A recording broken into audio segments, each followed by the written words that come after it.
बहुत से ऐसे सैकड़ों लोग हैं जो मुझे जानते हैं। आरसीएम हम लोग सर काफ़ी दिन पहले से चालू किए थे। आरसीएम जब चालू किए थे तो हमारे पास एक छोटी सी डेयरी हुआ करती थी, और डेयरी हुआ करती थी तो सर का होटल हुआ करता था।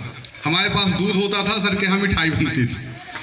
तो डेयरी होने के कारण सर से हमारा एक संबंध था, आते जाते थे, और सर के यहाँ हमारा दूध भी आया करता था उस समय। और इसी बीच में साहब को पता नहीं क्या दिखता था कि हमें ज़बरदस्ती पकड़ना चालू किए।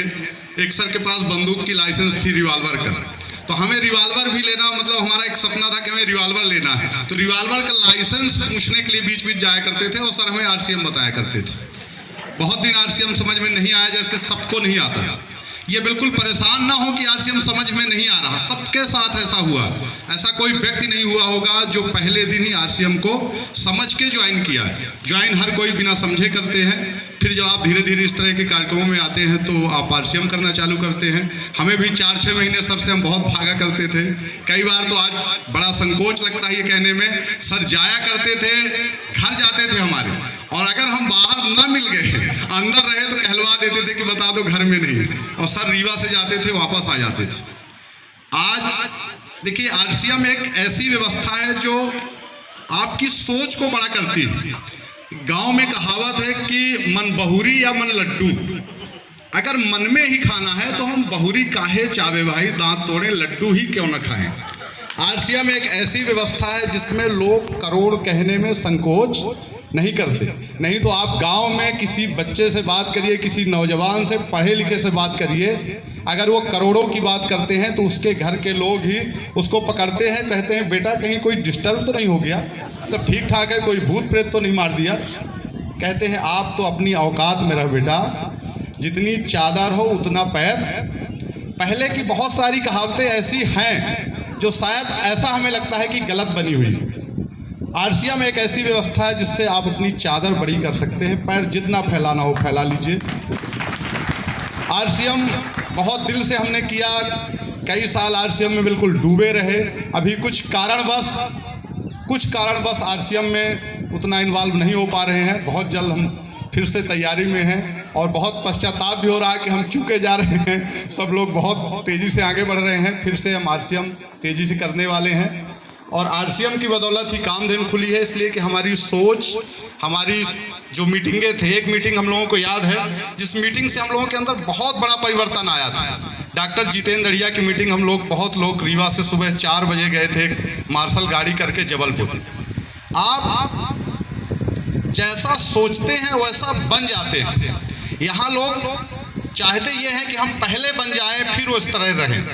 ऐसा कभी संभव नहीं। जो बनना चाहते हैं वैसा आप पहले बन जाइए। आज हम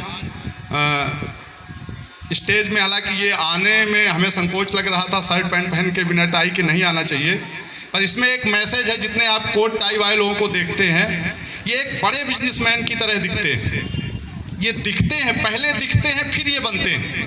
अगर कोई ये सोचे कि हम पहले बन जाएंगे तब पहनेंगे, तो शायद वो बनेगा कभी नहीं। और आज समय कम है, अभी हम लोग मिलते रहेंगे। नरवरिया साहब को हमें सुनना है। एक बहुत छोटा सा सर एग्जाम्पल देते हैं, हमारे बीच के हैं जिनको सब लोग जानते हैं, केपी त्रिपाठी। हम लोग बहुत करीबी क्लोज मित्र हैं।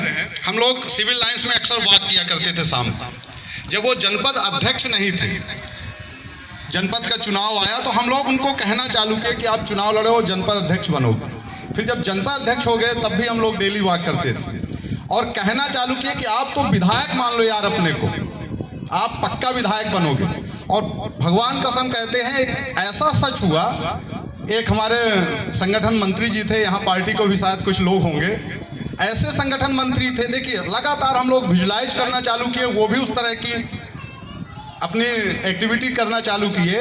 और ऐसे संगठन मंत्री कार्यालय में थे जो केपी त्रिपाठी, जब तक वो संगठन मंत्री थे सर, कार्यालय के ऊपर चढ़ने नहीं पाए। झा साहब संगठन मंत्री थे, ये जनपद अध्यक्ष होने के बाद भी उनकी मीटिंग में वो कभी, या कार्यालय में कभी, मतलब ऐसा तालमेल पता नहीं क्यों गड़बड़ था कि नहीं जा पा रहे थे। पर हम लोग विधायक उनको बनाना चाहते थे, सब लोग वो बनना चाहते थे। तो ऑटोमेटिक ऐसा हुआ कि एक ऐसे संगठन मंत्री आए, लटोरिया जी, जो उनका बहुत सपोर्ट किए, उनको टिकट मिली, आज वो विधायक है। मतलब आप अपने आप को मान लीजिए टेक्निकल अचीवर, आप पक्का तौर पर टेक्निकल अचीवर बन जाएंगे। मानना पहले पड़ेगा, बनेंगे बाद में। अगर आप बनना पहले नहीं स्वीकार करेंगे तो फिर आपको वो मिलने वाला नहीं। क्या है, आप जब बनते हैं तो आप उस तरह का आपके पास चैलेंज आते हैं, उनको सबको झेलने का।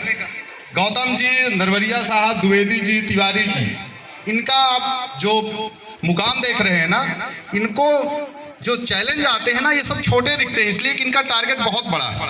आप अभी अपने को छोटा देखते हैं इसलिए आपके टारगेट आपका छोटा है, इसलिए आपके सामने चैलेंज बड़े दिखते हैं। जिस दिन आप अपना टारगेट बड़ा बना लेंगे, आपके जो भी चैलेंज है वो सब छोटे हैं, आपको लोग मना करेंगे तो आपको अंदर से दया आएगी।